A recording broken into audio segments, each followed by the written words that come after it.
10 million of that, 12 million of that, and pay off the mortgage that was on the property, 12 million.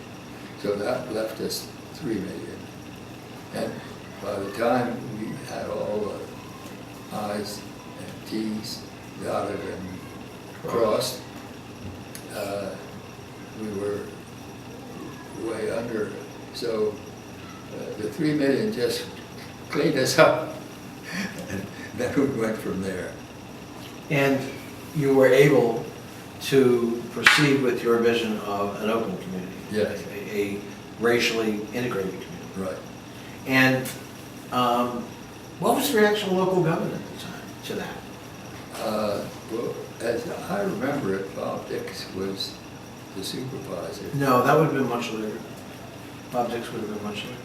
This is, That's right, yeah, that's right. we're still talking about in the 60s here. Right. Did you get negative reactions from the local governing body, or Well, were they open to your vision? I think that, well, I know that the planning staff, I think there were about 20 on the staff at the time, they all knew about the new communities in the rest of the world, particularly in England, and they knew about Radburn in the United States, which I had found out about through my father being on the board of Radburn. So we were welcomed. We didn't have a lot of nitpicking along the way, and I guess it must have been the planning staff, but then we were fairly well set with lawyers. We had Ed Pritchard and Armistead Booth. And if you think of the names Armistead Booth, that's Virginia.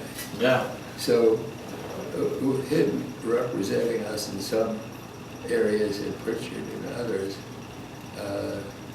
the feeling of an outsider coming in was mitigated. Mm-hmm. When you were doing this planning at the time, you were also looking at schools in this mixed-use development, right? You mean looking to build schools? To build schools, yes. Yes. Yeah. And it was clearly your plan and intention that those schools would be integrated. Oh, sure. Yeah. And were the schools integrated by that point in Fairfax County, around you? I don't believe so. No. But they didn't have any negative reaction to the fact that you might integrate yours. Of course, this is after Brown v. Board of Education. Well, now we had Jane Wilhelm on staff. Jane Wilhelm was maybe the only person alive who was welcomed by the extreme right and extreme left. The reason being that her father had been Senator Byrd's right hand. So that qualified her for the extreme right.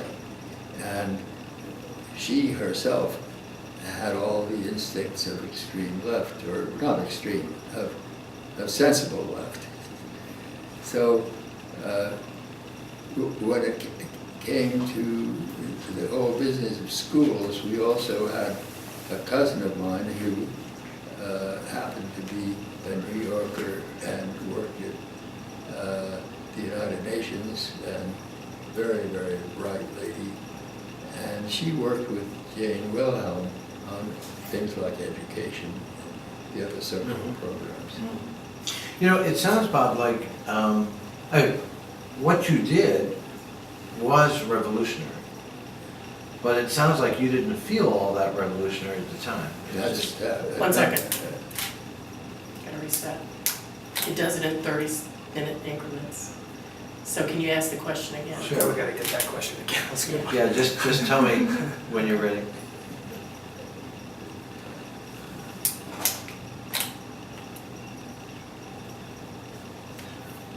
In listening to you and your vision for Reston and how you proceeded, I'm struck with how revolutionary it was.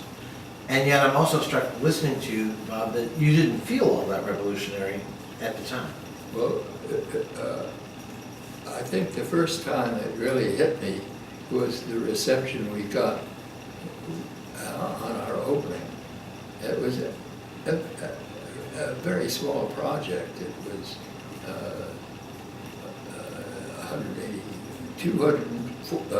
227 townhouses and a few stores.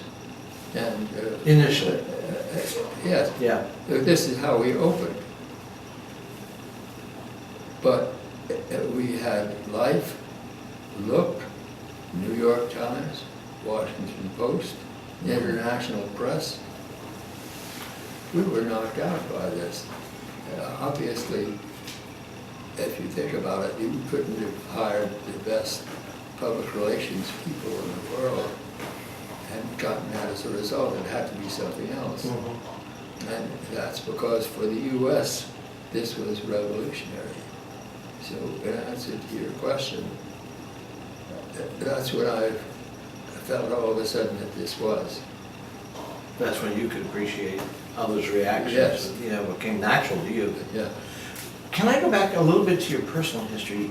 You suffered anti-Semitism, the Boy Scout experience, Right. and at Harvard. Yeah.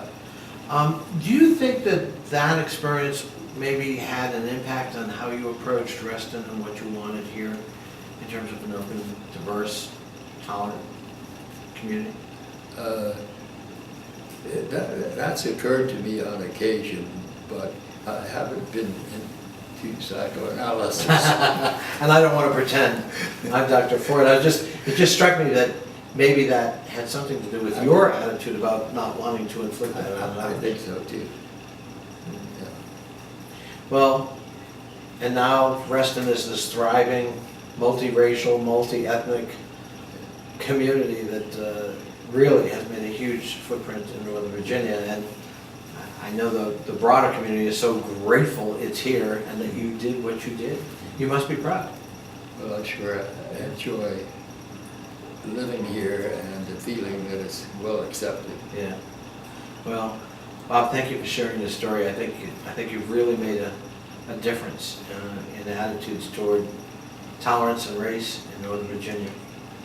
And we're delighted to celebrate with you your 100th birthday, the 100th anniversary of the beginning of World War I, and the 50th anniversary of the signing of the Civil Rights Act of 1964. Yeah, it's Reston's 50th. And Reston's 50th, that's right. Yes. So lots of birthdays to celebrate. Stay well. We'll come back in another 100 years to interview you again. It's a date.